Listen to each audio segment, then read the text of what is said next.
Si vous vous promenez en forêt cet automne, baissez les yeux. Oubliez les grands chênes majestueux, oubliez les fougères. Regardez là, sur ce vieux tronc d'arbre pourri, à l'ombre. Vous verrez peut-être une étrange tache, une sorte de dentelle jaune vif, gélatineuse, qui ressemble à une omelette qu'on aurait renversée. Ça n'a l'air de rien, c'est gluant, immobile, presque repoussant. Pourtant, si vous revenez demain, la tache aura bougé. Elle aura doublé de volume.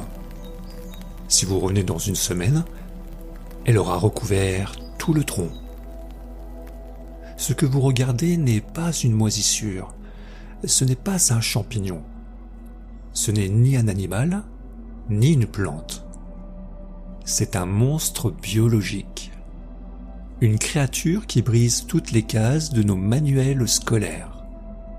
On l'appelle Physarum polycéphalum, mais son petit nom de scène, c'est le blob.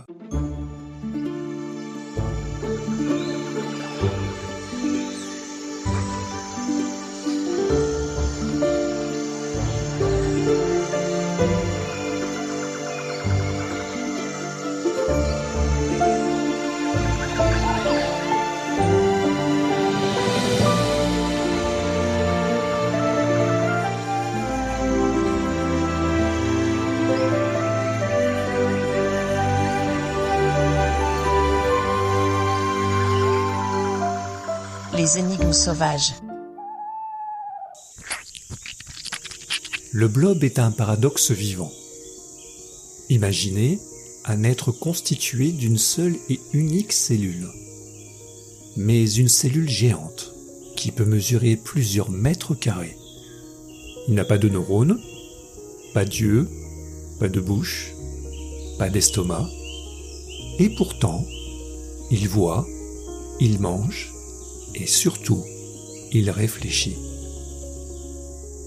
Laissez-moi vous raconter l'expérience qui a humilié les meilleurs ingénieurs du monde. En 2010, des chercheurs japonais ont placé un blob au centre d'une boîte de pétri. Autour de lui, ils ont déposé des flocons d'avoine. C'est le péché mignon du blob. Mais ils n'ont pas posé ces flocons au hasard. Ils les ont disposés exactement comme les villes autour de Tokyo sur une carte géographique.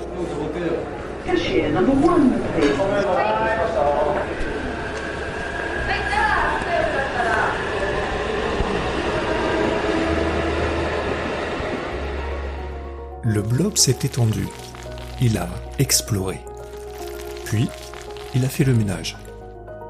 Il a rétracté ses parties inutiles pour ne garder que les chemins les plus directs entre les flocons d'avoine. Il a tissé un réseau de veines jaunes pour transporter ses nutriments. En 26 heures, le blob avait recréé, presque à l'identique, le réseau ferroviaire de Tokyo. Un réseau que des ingénieurs humains, avec leur gros cerveau et leur ordinateur, avaient mis des décennies à optimiser. Le blob l'a fait en une journée, sans cerveau, juste par pure efficacité biologique. C'est là que le vertige nous prend. Nous avons toujours cru que l'intelligence résidait dans la tête, dans cette masse grise protégée par notre crâne. Nous pensons hiérarchie, nous pensons centre de commandement. Le blob, lui, pense réseau. Son intelligence est partout. Coupez-le en deux, vous avez deux blobs indépendants qui continuent leur vie. Mettez-les en contact, ils fusionnent et partagent leurs connaissances. Si un blob apprend à éviter un piège de sel et qu'il fusionne avec un blob naïf, le nouveau blob saura instantanément éviter le sel. C'est l'Internet biologique, le téléchargement de savoir par simple contact physique.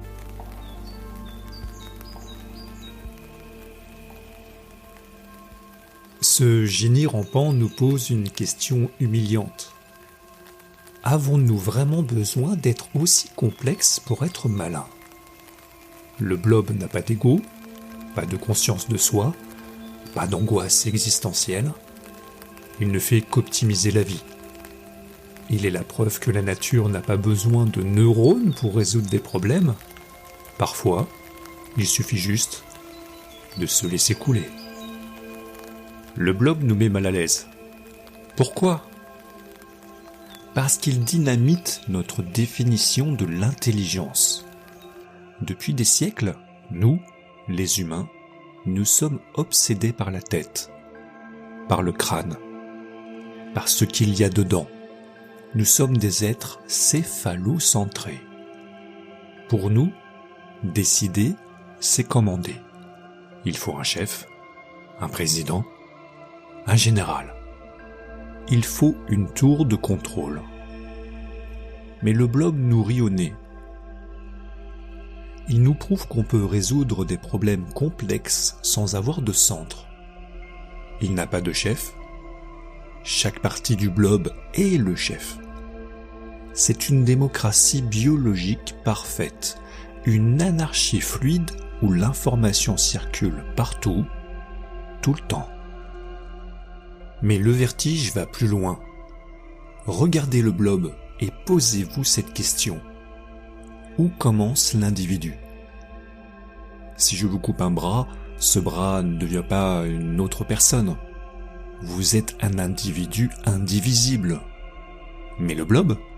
Coupez-le en deux, vous avez deux individus. Mettez-les dans la même boîte, ils se touchent, ils fusionnent et ils redeviennent un.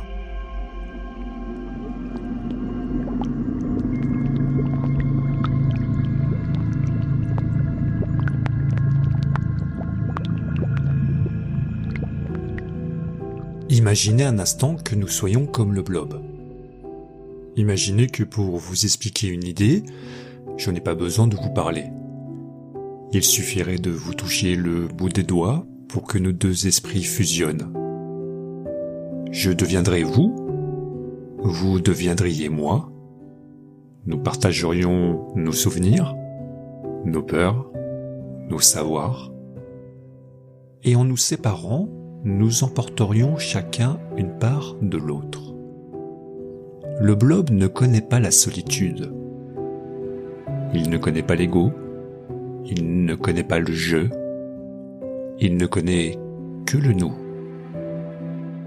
Dans notre monde hyper connecté, où nous cherchons tous à créer des réseaux tout en restant désespérément seuls derrière nos écrans, le blob a peut-être réussi là où nous avons échoué. Il a inventé l'Internet physique.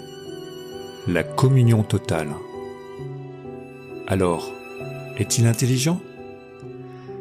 Si l'intelligence, c'est écrire des poèmes ou envoyer diffuser sur la Lune, alors non. Mais si l'intelligence, c'est s'adapter à tout, survivre à tout, et optimiser chaque ressource sans jamais se détruire les uns les autres, alors cette tache jaune qui bave sur un bois pourri est peut-être bien plus évoluée que nous.